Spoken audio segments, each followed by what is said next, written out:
Quad নামটা তো প্রায়ই শোনা যায়, কিন্তু এই 4টি দেশের জোটের আসল উদ্দেশ্যটা ঠিক কি?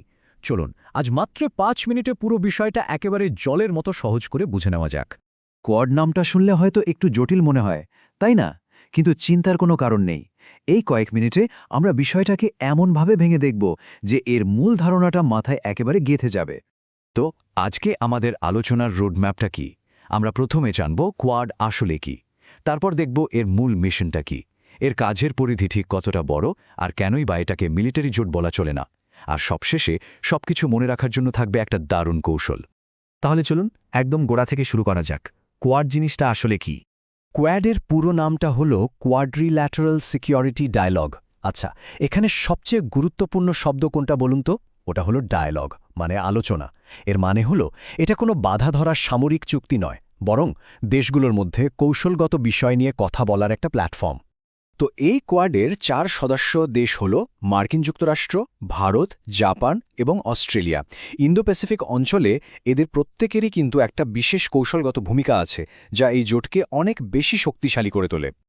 আচ্ছা, এই 4টে দেশের নাম মনে রাখার একটা সহজ উপায় বলি। যদি ম্যাপের দিকে তাকান, তাহলে দেখবেন এই 4টে দেশ মিলে ইন্দো প্যাসিফিক অঞ্চলে একটা কৌশলগত হীরের মতো আকার তৈরি করেছে।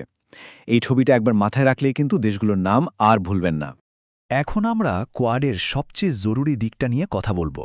মানে কোয়াড কেন তৈরি হয়েছে, তার মূল চাবিকাঠিটা ঠিক কোথায় লুকিয়ে আছে? ভারসাম্য, ব্যালেন্স। হ্যাঁ, এই একটাই শব্দ। যদি এই পুরো আলোচনা থেকে মাত্র একটা শব্দ মনে রাখতে হয়, তাহলে সেটা হলো এইটা। এই একটা শব্দের মধ্যেই কিন্তু কোয়াডের পুরো উদ্দেশ্যটা লুকিয়ে আছে। ব্যাপারটা আসলে খুবই সহজ। দেখুন, যখন কোনো একটা অঞ্চলে ক্ষমতার ভারসাম্যে বড় ধরনের কোনো পরিবর্তন আসে, তখন কি হয়? একটা অনিশ্চয়তা তৈরি হয়। আর ঠিক তখনই সমমনা দেশগুলোর জন্য একসাথে মিলে কাজ করাটা খুব জরুরি হয়ে পড়ে। আর এটাই হলো কোয়াডের মূল চালিকা শক্তি। কিন্তু প্রশ্ন হলো, এই ভারসাম্যের প্রয়োজনটা কেন? কারণটা হলো ইন্দো প্যাসিফিক অঞ্চলে অর্থনৈতিক প্রতিযোগিতা বাড়ছে, ভূ-রাজনৈতিক উত্তেজনাও কম নয়, আর সমুদ্রপথের নিরাপত্তা নিয়েও চিন্তা বাড়ছে। এই সব কিছু মিলেই কিন্তু ক্ষমতার সমীকরণ বদলে যাচ্ছে, আর তাই একটা ভারসাম্য রক্ষা করা খুব জরুরি হয়ে পড়েছে। অনেকে কিন্তু মনে করেন যে কোয়াড মানে শুধু মিলিটারি বা নিরাপত্তা নিয়ে আলোচনা, কিন্তু না, বাস্তবে এর কাজের পরিধি কিন্তু আরও অনেক বড় আর ব্যাপক। দেখুন, কোয়াডের কাজের ক্ষেত্রটা শুধু নিরাপত্তাতেই আটকে নেই। এই দেশগুলো প্রযুক্তি, সাইবার সিকিউরিটি, স্বাস্থ্য সুরক্ষা থেকে শুরু করে জলবায়ু পরিবর্তনের মতো বড় বড় বিষয়েও একসাথে কাজ করছে। সুতরাং মূল কথাটা হলো, কোয়াড একটা বহুমাত্রিক কৌশলগত ফোরাম। এটা কোনো নিছক সামরিক গোষ্ঠী নয়। এই পার্থক্যটা মাথায় রাখলেই কিন্তু কোয়াডের আসল চরিত্রটা বোঝা একদম সহজ হয়ে যায়। এবার চলুন কোয়াড নিয়ে সবচেয়ে বড় যে ভুল ধারণাটা আছে সেটাকে ভাঙা যাক। অনেকে এটাকে একটা সামরিক জোট বা অ্যালায়েন্স ভেবে ভুল করেন। আসুন পার্থক্যটা পরিষ্কার করে নিই। পার্থক্যটা এখানে দেখুন, একদম পরিষ্কার। নেটোর মতো সামরিক জোটে কি হয়? একটা বাধ্যতামূলক প্রতিরক্ষা চুক্তি থাকে, মানে এক সদস্য আক্রান্ত হলে বাকিরা সাহায্য করতে বাধ্য। কিন্তু কোয়াডের ক্ষেত্রে এমন কোনো চুক্তিই নেই। এটা একটা নমনীয় ফোরাম, যা সামরিক প্রতিশ্রুতির চেয়ে রাজনৈতিক সমন্বয়ের ওপরই বেশি জোর দেয়। তাহলে আসুন কিছু সাধারণ ভুল ধারণা এবার ভেঙে ফেলি। ১. কোয়াড কোনো এশিয়ান ন্যাটো নয়। ২. এটা আনুষ্ঠানিকভাবে কোনো দেশের বিরুদ্ধে তৈরি হয়নি। এর আসল লক্ষ্য হল একটা নিয়মভিত্তিক ব্যবস্থা বজায় রাখা। আর ৩. অনানুষ্ঠানিক মানে কিন্তু দুর্বল নয়।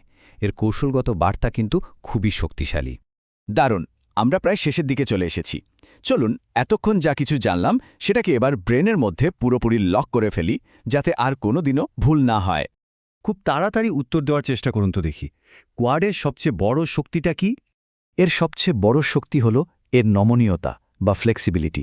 যেহেতু কোনো কঠোর নিয়ম নেই, তাই এটা সময়ের প্রয়োজনে খুব সহজেই নিজেকে বদলে নিতে পারে।